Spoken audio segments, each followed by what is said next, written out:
لیکن ماضی میں ہمیں یہ ماننا چاہیے کہ ماضی میں غلطیاں ہو چکی ہیں. ماضی میں حکومتوں نے اپنی پراکسیز کو وہاں انکریج کیا ہے, اپنی پراکسیز کو اسپانسر کیا ہے, ان کو سپورٹ کیا ہے. اس کی وجہ سے افغانوں کے دل میں کچھ شکوک و شبہات ضرور ہیں. آپ جہاں بھی افغانستان میں جائیں, وہ ایک طرف تو شکریہ ادا کرتے ہیں کہ پاکستان نے مہاجرین کو اتنے سال اپنی سرزمین پہ رکھا اور ان کی خدمت کی, اور وہ دنیا کے لیے ایک مثال ہے, کیونکہ یہ امن سے رہے, چین سے رہے, کوئی حملہ نہیں ہوئی, کوئی کلیشز نہیں آئے. لیکن اس کے ساتھ ساتھ وہ یہ بھی کہتے ہیں کہ پاکستان جو ہے اس نے کبھی ایک فیکشن کو, کبھی دوسرے فیکشن کو, کبھی ایک پارٹی کو, کبھی دوسری پارٹی کو, کبھی گروپ کو, کبھی دوسرے گروپ کو سپورٹ کرتا آیا ہے. تو اس کی وجہ سے کچھ وہاں پہ جی جی اچھا محمد صاحب, اگر ہمارے سن پا رہے ہیں تو آگے چلتے ہیں. جی پاکستان دنیا میں کسی بھی دوسرے ملک سے زیادہ, سب کو پتہ ہے کہ افغانستان میں امن چاہتا ہے, کسی بھی دوسرے ملک سے زیادہ, اور پاکستان کی جو مستقبل کی تمام معاشی حکمت عملی ہیں, اسٹریٹجیز کو دیکھا جائے تو اس کا انحصار افغانستان میں امن پر ہے. پھر پاکستان کیوں نہیں چاہے گا, یہ بات کیوں سمجھ نہیں آ رہی ان لوگوں کو جو الجھا رہے ہیں, کہ پاکستان کیوں نہیں چاہے گا کہ افغانستان کا معاملہ نہ صرف حل ہو بلکہ جلد از جلد حل ہو جائے؟ دیکھیے, افغانستان کے امن سے جتنا فائدہ پاکستان کو ہوگا کسی اور ملک کو نہیں ہوگا. افغانستان کی بدامنی سے جتنا نقصان پاکستان کا ہوگا کسی اور ملک کا نہیں ہوگا. تو اور ملکوں کے تو کنسرنز ہیں, ہمارے اسٹیکس ہیں, تو یہ بات تو سب کو آیا ہے. لیکن ماضی کو دیکھتے ہوئے کچھ لوگ اعتراض وغیرہ کرتے رہتے ہیں, لیکن ہمارا فوکس تو افغانستان کے امن پہ ہونا چاہیے. میرا خیال ہے کہ چونکہ وہاں پہ شکوک و شبہات بہت ہیں, اس لیے پاکستان کو یہ چاہیے, ہمیں یہ چاہیے کہ ہم چائنا کے کردار کو, رول کو ذرا آگے کر لیں, کیونکہ پاکستان پہ تو انگلیاں اٹھتی ہیں کہ پاکستان نے یہ کیا وہ کیا, اور امریکہ کی بھی سب خلاف ہیں, اور ایران کے بارے میں بھی کچھ خدشات ہیں. لیکن چین ایک ایسا ملک ہے جس کے بارے میں کوئی وہاں شکوک و شبہات نہیں ہے. ان کی وہاں بڑی انویسٹمنٹ بھی ہے, ان کے وہاں پہ کاپر مائنز میں انویسٹمنٹ ہے, پھر آئل اینڈ گیس میں شمالی صوبوں میں انویسٹمنٹ ہے, اور چین کو سب قدر کی نگاہ سے بھی دیکھتے ہیں, ان کی رائے کو اہمیت بھی دیتے ہیں. اور چین ایک ایسا ہے جو کبھی کوئی ایسی ایڈوائس نہیں دے گا افغانستان کو کہ جس کی منفی اثرات پاکستان پر پڑے. جو حکمت عملی یہ ہونی چاہیے کہ چین آگے بڑھے اور چین ایک مصالحتی کردار ادا کرے, اور مصالحتی کردار یہی ہو سکتا ہے کہ چین حکومت پر بھی دباؤ ڈالے, امریکہ سے بھی بات کرے. امریکہ دباؤ ڈال سکتا ہے اشرف غنی کی حکومت پہ, کیونکہ جو $4 بلین امریکہ سے آتے ہیں اسی کے بلبوتے پہ اشرف غنی صاحب حکومت کر رہے ہیں. اگر وہ پیسے بند ہو جائیں تو ان کی حکومت چل ہی نہیں سکتی. لیکن بدقسمتی سے امریکہ کو جتنا پریشر ڈالنا, وہ پریشر ڈالنے میں وہ ناکام ہو گیا ہے. اور اس وقت صورتحال ایسی ہے کہ دو راستے ہیں, یا تو ایک گرینڈ اسمبلی بلائی جائے اور وہ گرینڈ اسمبلی ایک ٹرانزیشن حکومت کی تشکیل کرے, اور ٹرانزیشن حکومت کو طالبان لیڈ کریں اور باقی سارے فیکشن ان میں شامل ہوں. یا تو یہی راستہ ہے, یا تو دوسرا راستہ یہی کہ حالات کو ایسے ہی چھوڑ دیا جائے اور طالبان 2-3 مہینوں میں اقتدار پہ قابض ہو جائیں گے. لیکن اس کی وجہ سے لوگ ضد میں آئیں گے, تباہی ہوگی, لوگ ہلاک ہوں گے, املاک کو نقصان پہنچے گا, انفراسٹرکچر کو نقصان پہنچے گا, لوگ جو ہیں سفر کریں گے, لوگ بے گھر ہو جائیں گے, IDPs بن جائیں گے. تو اس کی ایک بڑی کاسٹ ہے. اس کو ایوائڈ کرنے کے لیے بہترین طریقہ یہی ہے کہ امریکہ دباؤ ڈالے اشرف غنی صاحب کی حکومت پہ کہ وہ اس بات کے لیے راضی ہو جائیں کہ گرینڈ اسمبلی بلائی جائے, جو کہ افغانستان کی تاریخ کا ایک حصہ ہے. وہ افغانستان کا افغانستان کی بہت بڑی انسٹیٹیوشن ہے گرینڈ جرگہ اور گرینڈ اسمبلی. اور ہمیشہ جب بھی افغانستان میں کوئی بڑا تنازع سامنے آتا ہے تو اس کے لیے گرینڈ اسمبلی, جس کو لوئے جرگہ کہتے ہیں, لوئے جرگہ بلایا جاتا ہے. اور لوئے جرگہ جو بھی فیصلہ کرتا ہے سب کو تسلیم کرنا پڑتا ہے. یہ افغانستان کی 300 سال کی تاریخ ہے, 1745 سے لے کے آج تک. تو اس وقت بھی اس بات کی ضرورت ہے کہ گرینڈ اسمبلی یا لوئے جرگہ بلایا جائے اور وہ ایک ٹرانزیشن حکومت کی تشکیل کرے. جیسے میں نے عرض کیا کہ اس میں سب سے بڑی رکاوٹ اشرف غنی صاحب کی حکومت ہے, وہ جب تک وہ اپنی کرسیوں سے چمٹتے رہیں گے بات آگے بڑھے گی نہیں اور جنگ جو ہے وہ پھیلتی جائے گی. اور اس کا ایک خطرناک پہلو یہ ہے کہ اشرف غنی صاحب کی حکومت نے اس وقت وہاں پہ ملیشیوں کو انکریج کیا، پرائیویٹ ملیشیاز کو، اور وہ ایتھنیسٹی کی بنیاد پہ وہ ملیشیا بن رہی ہے. اور بھی زیادہ خطرناک بات ہے، وہاں ازبکس کی ملیشیا بن رہی ہے اس وقت، وہاں تاجک بن رہی ہے، وہاں ہزاراز کی ایک ملیشیا بن رہی ہے. اور یہ ان ملیشیوں کا مقصد یہی ہے کہ طالبان کو مقامی سطح پہ انگیج کیا جائے تاکہ وہ کابل کی طرف پیش قدمی نہ کر سکیں. تو یہ ایک پیش خیمہ ثابت ہوگا خانہ جنگی کے لیے، اور یہ ایک بڑا خطرناک عمل ہے، کیونکہ اگر ملیشیاز بن گئے، انہوں نے کارروائیاں، تو ملک خانہ جنگی کی طرف بڑھے گا، اور خانہ جنگی کے اثرات جو ہیں انہوں نے صرف افغانستان پہ بلکہ سارے ریجن پہ پڑے.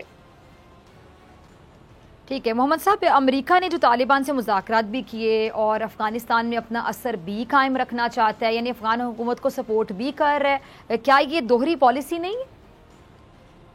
امریکہ ویسیلیٹ کر رہا ہے، ویورنگ کر رہا ہے امریکہ کی. اب دیکھیں کہ اس دن امریکہ نے دوبارہ اپنے ہوائی جہازوں کو حکم دیا کہ وہ طالبان پر بمباری شروع کریں، تو 2 دن پہلے انہوں نے پھر بمباری شروع کی اور طالبان کو بہت زیادہ نقصان پہنچایا.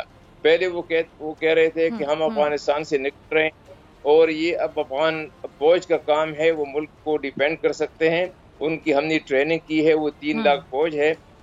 3 لاکھ پیسے تقریباً کوئی 28,000 اس وقت وہ سرنڈر ہو چکے ہیں طالبان کے سامنے. اور باقی جو ہیں وہ کبھی تنخواہ نہیں ملتی، ان کی موٹیویشن نہیں ہے، ان کو معلوم ہے کہ جلد یا بدیر طالبان ملک پہ قبضہ کرنے والے ہیں، تو ان کوئی موٹیویشن ہی نہیں ہے لڑنے کی، وہ لڑنا چاہتے ہی نہیں ہیں. آپ دیکھیں کہ جتنے کوئی 216 ضلعوں پہ طالبان کا قبضہ ہو گیا ہے، ان میں سے 4-5 کے علاوہ باقی جو 210 ضلع ہیں وہ پرامن طور پہ سرنڈر کر گئے ہیں. وہاں کوئی لڑائی نہیں ہوئی، اور لڑائی اس لیے نہیں ہوئی جیسے میں نے عرض کیا کہ وہ لوگ، ان کی کمٹمنٹ ہی نہیں ہے لڑائی سے. افغان سیکیورٹی فورسز کی ان کا کوئی جذبہ ہی نہیں ہے. وہ کہتے ہیں، وہ سمجھتے ہیں کہ طالبان اب آنے والے ہیں، ہم کس لیے لڑیں. پھر ان کی جیسے میں نے عرض کیا، ان کو تنخواہ دی جاتی ہے وقفے میں، ان کے لیے کوئی فیسلٹیز ہیں. اور پھر وہ جو افغانستان میں جو کرپشن ہے، جو وہاں پہ اس وقت انفلیشن ہے، جو وہاں پہ اوپیم کی پیداوار ہے، امریکہ کی یہ گفٹس ہیں افغانستان کے لیے. دیکھیے اوپیم کی پیداوار 7,500 ٹن تک پہنچ گئی. کتنے لاکھ افغان جو ہیں وہ ڈرگ ایڈکٹس بن گئے ہیں. اس وقت 40 لاکھ لوگ انٹرنلی ڈسپلیسڈ ہیں، لوگ بھاگ رہے ہیں یورپ کی طرف، ٹرکی، ایران کی طرف بھاگ رہے ہیں. اور ایک وہاں پہ ایک ہیجان ہے، ایک پینک پھیلا ہوا ہے سارے افغانستان میں. یہ 20 سال کی جنگ کے بعد یہ امریکہ چھوڑ رہا ہے اپنے جو لیگیسی چھوڑ رہا ہے، ایک ٹاکسک لیگیسی چھوڑ رہا ہے، جو کہ میں سمجھتا ہوں کہ افغانستان کو بڑا عرصہ لگے گا اس سے ریکور ہونے میں. ٹھیک ہے جی، بہت شکریہ محمد صاحب آپ کے وقت کے لیے. سبسکرائب کریں اور بیل دبائیں تاکہ کوئی خبر رہ نہ جائے.